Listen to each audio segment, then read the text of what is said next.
Hi and welcome again to my channel. My name is Fabiana. In case you have not subscribed, please hit the subscription box below. I will really appreciate it. And in my videos, I'm talking about the journey of mourning, using my journey, sharing my story of how it was for me. I know people don't like to talk about the sad stuffs, people don't like to talk about grief and mourning, but let us face it, this is something that is happening all over the world. Each and every day people are losing people. Someone somewhere is losing their loved ones, somewhere is crying for their baby, for their husbands, for a friend. And trust me, there are people out there who commit suicide because of grief. There are others who go into depression because of grief. There are others who developed maybe health issues because of grief. And I can tell you the journey is not easy. This journey is very hard. It is not something that happens overnight, that you'll just lose that baggage in one night, but eventually we learn to lose that burden bits by bits each and every day. I know the people who come to you and tell you, yeah, don't worry, it'll be okay, tomorrow you'll just be fine. But no, it's a lie. Grief and pain and heartache is something that takes time to heal. It will not happen today, it will not happen tomorrow. It may take years for some. For some it takes 2 years, for some it takes 10 years. But that space takes time to heal. And the confusion that comes with grieving is so much. People are confused. You don't know where to start, where to go, what to say, what to think. And it is okay to feel confused. What is not okay is to lose yourself in that confusion. I experienced that confusion where you really don't know what to do. You don't know what to say. You don't even want to talk to someone because you really don't know what you want to say. I was so confused that most of the time I'll be absent-minded. I remember on one day I had gone to see a client of mine. It's a place that I frequent oftenly. And when I was coming from there, I lost my way home. Yeah, I lost my way home. I just don't know what happened, but I was deep in thoughts and I lost my direction. By the time I was coming into my senses that, oops, I lost the track to my home, I had really gone so far. So I was just looking back and was, oh my God, now who is going back there? But luckily for me, the route that I had taken, because when I came back to my senses, I was standing like on a higher ground and I could see the main road from up there. So I just said I will just follow this road to the main road, and hopefully from there I'll take the matatu home. I will not again lose my direction and take a matatu to take me elsewhere. I'll take a matatu home and go home and just rest. And that is what I did. I just followed the route and went to the main road, took a matatu and went home. And then there was this other instance again. I was just walking on the road, and then again all of a sudden I just became absent-minded. I think I went into a daze in the middle of the road and I was just standing there. I don't know how long I stood there, but I do remember there were this guy that were in a vehicle there, and they came out like, madam, what is wrong, and they were smiling at me. Then I was like, you want to say like what happened? And then I realized, oops, I'm standing in the middle of the road, meaning I had blocked that vehicle from going wherever it was supposed to go. And luckily for me, those guys were the kind type of guy, the drivers, not the type of driver that will scream and shout at you and call you names. No, they were so kind to me. In fact, for them, maybe they thought I was deaf, but I was just lost in thoughts. And the good thing is that I was in a place that was near to my home, so I just from there stopped what I was doing and I went home and postponed everything for the next day, and I went to relax my mind. So yes, there is confusion that comes with grieving. There is that pain that comes with grieving. And one thing I have come to learn is that we do really appreciate when people come out, like to support us when we are mourning, to support us in that grieving moment. They come to our homes when during the burials. But it is also important for you to follow up on your friends or on your relatives, because grief does not end at burial. Once we bury a loved one, that is when we come to the realization that this person is gone and we will never ever see them again. And that is when the confusion sets in. That is when the stress sets in. Because those are the moments that now you're supposed to go back to whatever you are doing. If you're working, you're supposed to go back to work. If you had a family, you're supposed now to go back to your family and continue with your normal life. But again, this normal life cannot be normal because of the absence of that person that you love. And those are the moments that people really need friends or relatives to be there. Just that phone call, how are you doing today? How are you holding up today?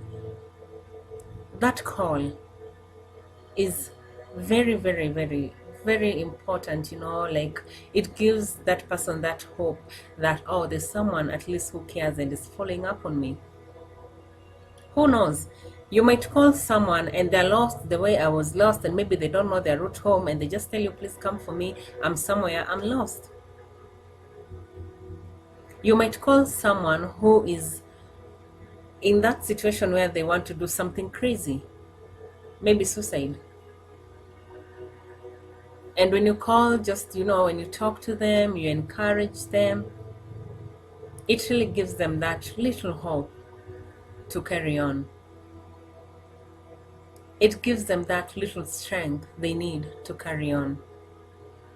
It is good that, yes, you're there for them during the burial and everything, but following up on them is also important. See, when after the burial you're now alone and you have come to the realization that this person, you're not going to see them again, that is where the pain comes in. That is where the pain strikes in so hard, because you're trying to come to the terms, you're trying to come to terms with, the reality that they're gone, they're no more. I remember when my mom passed and my sister told me about it, somehow in my heart I was hoping that, oh, maybe it was a mistake. Maybe my sister forgot how my mom looks like and she went to the wrong ward where someone had died. I was like, oh, maybe she just went into a coma, she'll come back. Because you don't want to accept that this person is gone. You don't want to accept that they're dead. So you're always there hoping that, what if it was a mistake? What if it was a coma? What if tomorrow all of a sudden you go and find that, oh, it was not my relative or my friend who died. They just confused people in the wards, and they, my sister, or maybe the person who was there, they forgot. Or what if tomorrow you wake up and you find them seated alive? That maybe a miracle happened, that they came back to life. So there's always that, we normally don't lose hope before the burial. There's that, like, what if, I wish they can come back to life. What if a miracle happens? But the moment we bury our loved one, and then we come to the realization that what was happening is real, that they are gone, we have buried them, we have covered them with soil down there. That is the moment now when reality strikes. And that is the moment when now all the pain gathers itself from wherever it had gone to, and then it comes in deep in your heart. It strikes you so hard. After the burial, that is the moment, you realize that what was happening was true, because somehow we always think it was a dream, an imagination, something that will pass. But you realize it is reality. And those are the moments when people really need someone to be close to them. Those are the moments that someone really needs a friend, that friend that will do constant follow-up on you.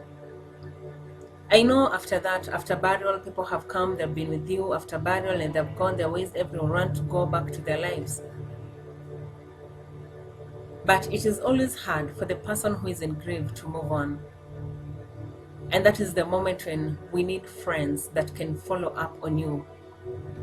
That is the moment that you need friends who can at least be calling you, or relatives who can be calling you to know how you're doing, to know how your day was, to know how you're holding up. Someone just to give you even just one word, even if you call them and tell them, don't worry, we are in this together, we shall overcome this together, or don't worry, God will give you strength, or don't worry, you'll overcome this. You're giving them a hope that had diminished. You're giving them a hope that had died. You're giving them that hope for tomorrow, to face the next second. That hope knowing that there's someone somewhere who at least still cares about me. Grief comes with a lot of burden. Grief comes with a lot of pain. Sometimes it is hard for people to express it. There are those who are kind of lucky. They're taking, to counselors, and then you're given that counseling sessions and what. But trust me, majority of the population is out there grieving all alone. Majority of the people are out there with no counselors around them. Majority of the people are out there trying to face each and every day alone. And that one now becomes the hardest part in this journey. It becomes the most horrible part of this journey, facing it alone. Sometimes you just need that hand that will hold you, that shoulder where you can lean on. Even in the busyness of life, you just need that one friend who can just take 1 minute to call you and find out, how are you doing? How are you holding up? And in this video, I just want to encourage people out there. If you have a relative who is mourning, a friend who is mourning, do some follow-up on them. Know how they're doing. They could be lost in a bush somewhere, and you call them and you give them direction back home. Sometimes when you're confused, you don't even have it in your head, let me call so and so to help me out. No, it's like all your senses, they're not functioning, they're all dead. And so you're just there. It's like a pound of flesh walking with nothing inside it. And that is when we need that helping hand to help us carry through.